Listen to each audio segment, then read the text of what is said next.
దేవునికి స్తోత్రము కలుగునుగాక. ఈ ప్రశస్తమైన సమయంలో అనగా ఈ ప్రభు దినంలో దేవుడిచ్చిన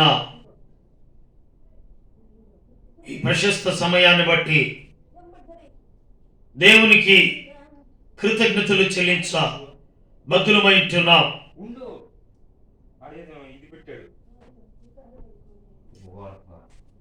రోమా 11వ అధ్యాయం 33వ వచనం. ఆహా అని దేవుని బుద్ధి జ్ఞానముల బాహుళ్యము ఎంతో గంభీరము. పౌలు గారు ఈ మాట మాట్లాడుతున్నారు. నిర్గమాకాండం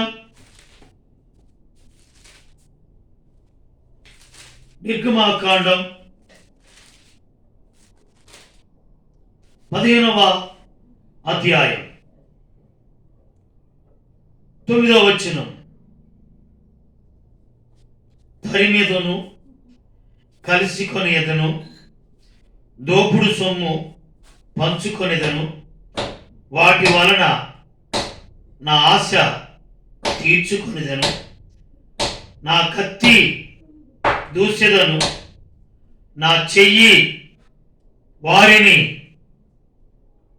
నాశనము చేయునని శత్రువు అనుకొనెను.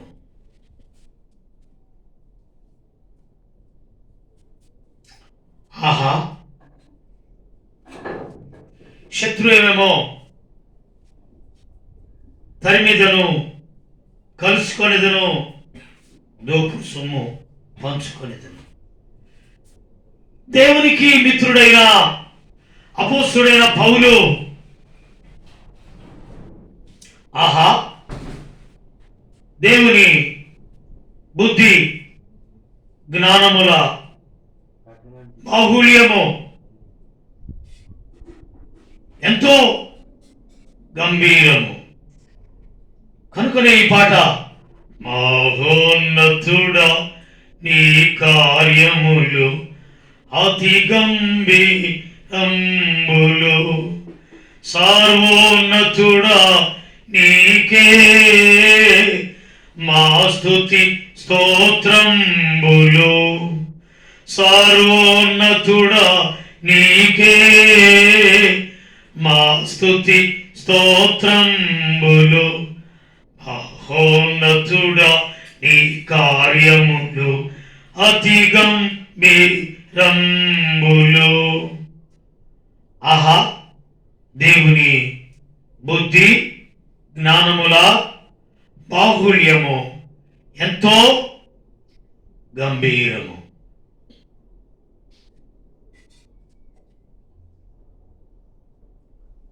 శత్రువు ఆహా నాకు దొరికారు ఇశ్రాయేలీ ప్రజలు అని శత్రువు అనుకుంటున్నాడు, ఫరో అనుకుంటున్నాడు. అనుకుంటున్నటువంటి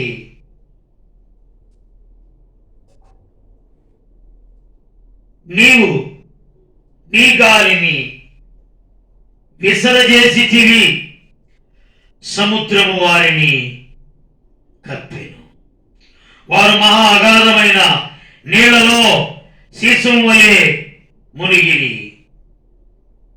యెహోవా వేల్పులలో నీ వంటి వాడెవడు? పరిశుద్ధతను బట్టి నీవు మహనీయుడువు, స్తుతి కీర్తన బట్టి పూజ్యుడువు, అద్భుతములు చేయువాడు నీ వంటి వాడెవడు?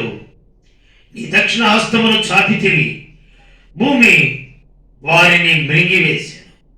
నీవు విమోచించిన ఈ ప్రజలు నీ కృప చేత తోడుకొని పోతివి, నీ బలము చేత వారిని నీ పరిశుద్ధాలని మనకు నడిపించితివి.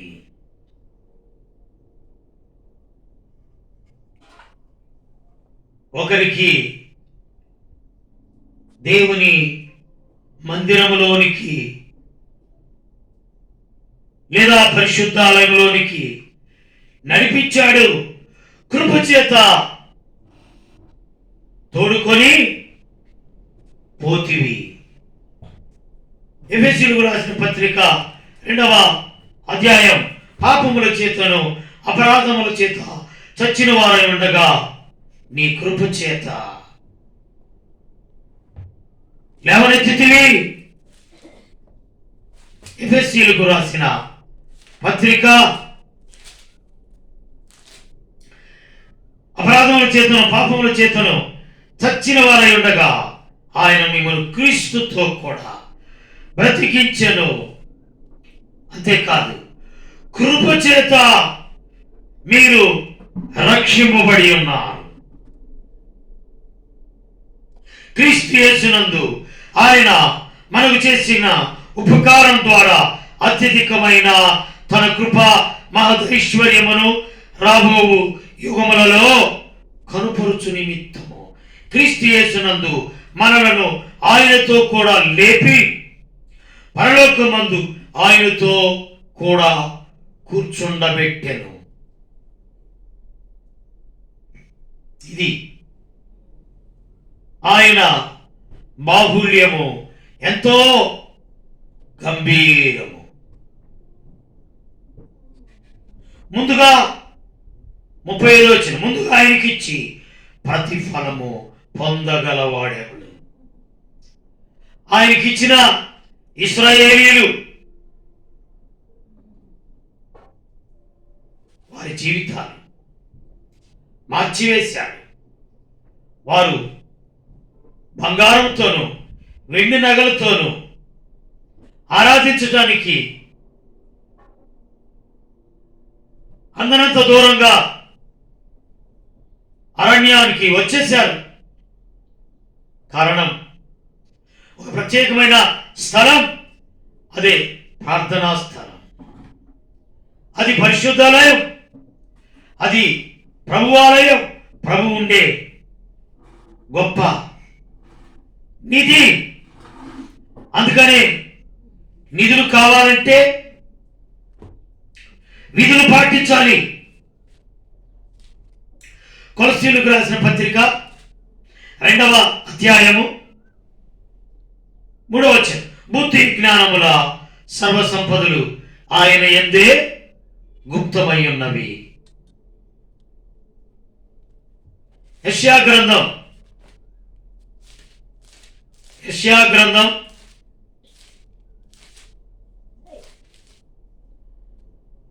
45వ అధ్యాయం 3వ వచనం, పేరు పెట్టి నిన్ను పిలిచిన ఇశ్రాయేలు దేవుడైన యెహోవాను నేనే అని నీవు తెలుసుకున్నట్లు అంధకార స్థలములలో ఉంచబడిన నిధులను, రహస్య స్థలములలోని మరుగైన ధనమును నీకిచ్చేదను. బుద్ధి జ్ఞానము సర్వసంపదలు ఆయనలో గుప్తమై ఉన్నవి. అలాగైతే ఇశ్రాయేలీయులను ఒట్టి చేతులతో పంపనటువంటి వాడు మన ప్రభు అయిన దేవుడు. పిల్లలు పాడతారు కదా, మనసంతా బంగారమే లేక యేసయ్యతో శృంగారమే.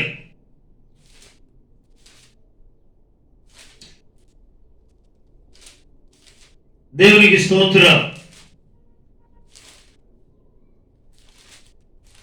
ప్రతి స్త్రీ, ప్రతి పురుషుడు వారి దగ్గర తీసుకున్నారు బంగారు నగలు.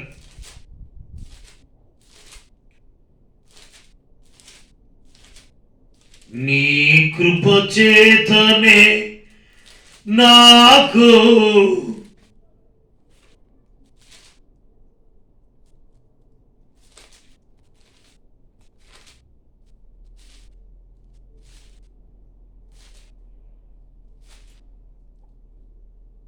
ప్రతి స్త్రీ, ప్రతి పురుషుడు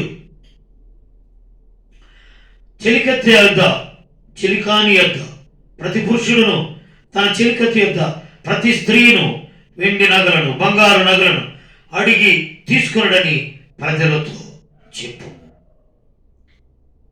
అలాగైతే ఐగుప్తు దేశంలో మోషే అను మనుషుడు ఫరో సేవకుల దృష్టికి ప్రజల దృష్టికి మిక్కిలి గొప్పవాడాయను. 11వ అధ్యాయం నిర్గమాకాండం 3వ వచనం. ఈ ప్రశస్తమైన సమయంలో దేవుని బుద్ధి జ్ఞానముల బాహుళ్యము ఎంతో గంభీరము. యుగములకు ఆయనకు మహిమ కలుగునుగాక. ఇశ్రాయేలీయులు ఎర్ర సముద్రం నుండి దాటించి వారికి వెండి నగలు బంగారు నగలు అనుగ్రహించి అరణ్యము సీనాయి అరణ్యం దేవుణ్ణి స్తుతించుకోవటానికి, దేవుణ్ణి ఆరాధించుకోవటానికి, దేవుణ్ణి కనపరుచుకోవటానికి ఆయన బుద్ధి జ్ఞానముల బాహుళ్యము ఎంతో గంభీరము. అలాగైతే ఆయనకు ముందుగా ఇచ్చి ప్రతిఫలము పొందగలవారు ఎవరు అని అంటే ఎవరు ఎవరు అంటే ఇదిగో దేవునికి స్తోత్రము కలుగునుగా. యుగముల వరకు ఆయనకు మహిమ కలుగునుగాక. ఆయన మూలమున ఆయన ద్వారా ఆయన నిమిత్తము సమస్తమును కలిగి ఉన్నవి. యుగముల వరకు ఆయనకు మహిమ కలుగునుగాక. ఆమేన్. ముందుగా ఆయనకి ఇచ్చి ప్రతిఫలము పొందగలవాడు ఎవడు?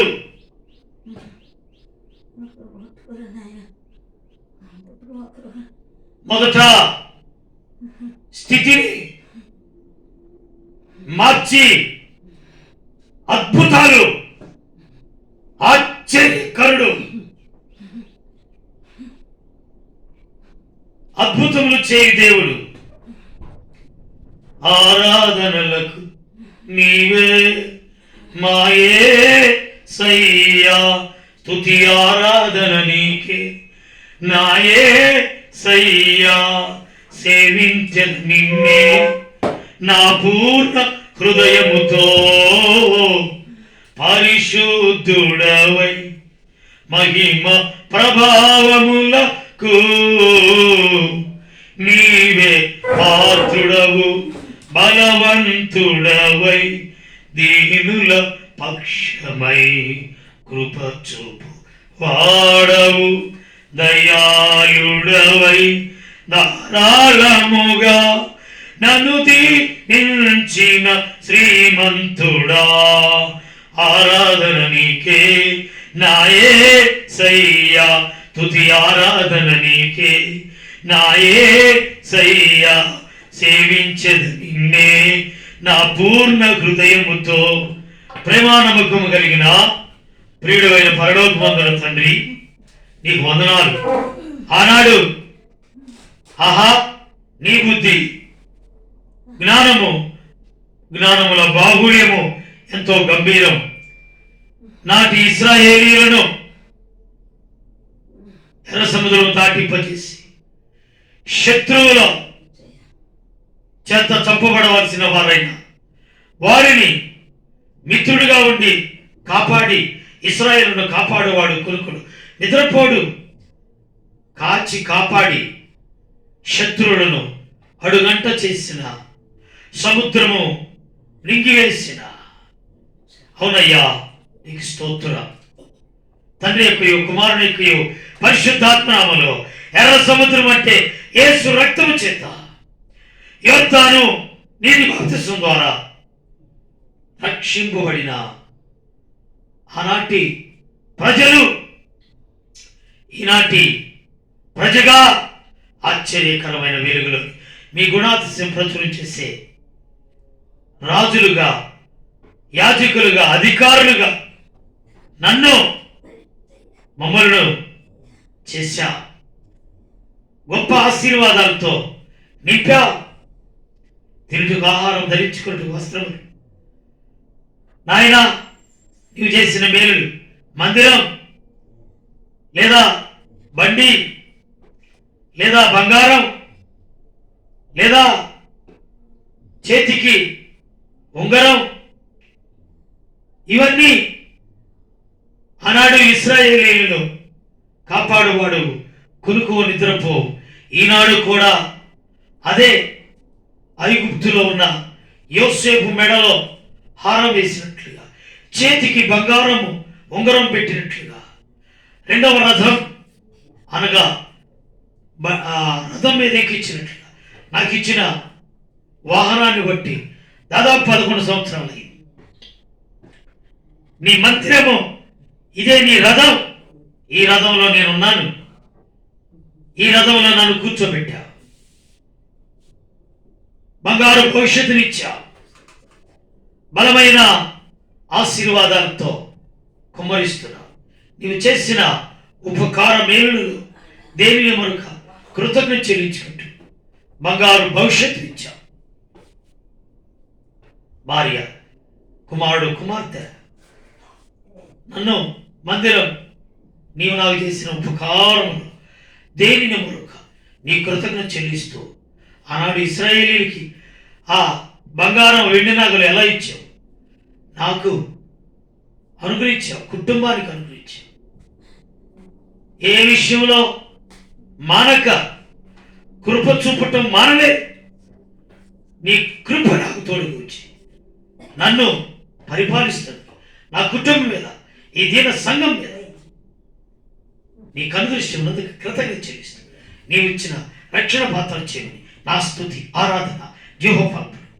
త్వరలో రానైనా మేఘవాహనుడి పెండ్లి కుమారుడుగా రానైనా పెండ్లి కుమార్తెగా నన్ను సిద్ధపరిచి నీవు చేసిన మేలు ఉపకారం దేనిని మరొక కృతజ్ఞత, మరణం నుండి నా ప్రాణమును కన్నీళ్ళు పెడకుండా, నా కన్నులను జారిపడకుండా, నా పాదములను తప్పించి క్రీస్తు అనే బండ మీద నిలిపావు. ప్రజలందరూ ఎదుట, సమాజంలో ప్రజలందరూ ఎదుట నా మొక్కుబళ్ళు నీకును, తండ్రికిని, పరిశుద్ధాత్మకు, యేసుక్రీస్తు త్రిత్వమైన యేసుక్రీస్తు నామములో నా స్తుతి, ఆరాధన, యెహోవా ఫలాలు సమర్పిస్తున్నాను తండ్రి. ఆమేన్. ఈ లైవ్ చూస్తున్నటువంటి మీరు ఇష్టమైతే లైక్ చేయండి, నలుగురికి షేర్ చేయండి, సబ్స్క్రైబ్ చేసుకోండి. దేవుడు మిమ్మలను, మీ కుటుంబములను దీవించి ఆశీర్వదించి బలపరచునుగాక. ఆమేన్. తండ్రి, కుమార, పరిశుద్ధాత్మ త్రియేక దీవెన సదాకాలంతో నడిపించునుగాక. ఆమేన్.